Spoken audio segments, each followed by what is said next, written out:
Is the investment of the DPT degree, the Doctorate of Physical Therapy, is that worth the expense? Is it worth it to spend those years after undergrad going and becoming a physical therapist to make 60, 70, 80,000, maybe 100,000 of income with a debt that can frequently approach $200,000? Of course, not all physical therapists have that level of debt, but it is approximately the amount that we tend to see, somewhere in the $160,000 to $200,000 range. Your 3-year program for physical therapy to get your doctorate, results in living expenses that you have to borrow for. You have to borrow for tuition, of course, and additionally, there's so many new programs that seem to be popping up every couple years, every year in fact, that want to bring in more people into the physical therapy profession.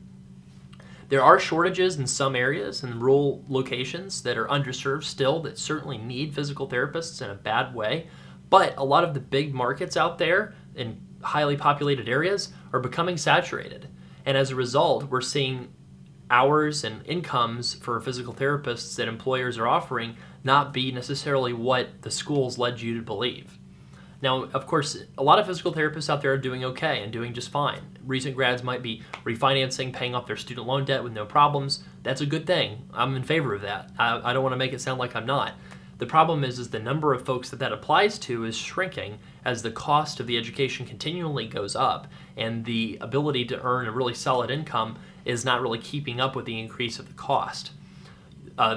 One thing to keep in mind is the APTA recently changed the requirements to be a physical therapist to become a doctorate instead of just a master's degree. Now, my view personally is that I think that this was an effort by the schools to try to get additional revenue rather than being so caring about increasing the level of competencies within the profession. I do not think that the additional training is worth the increased cost and stress that it's causing in the physical therapy profession.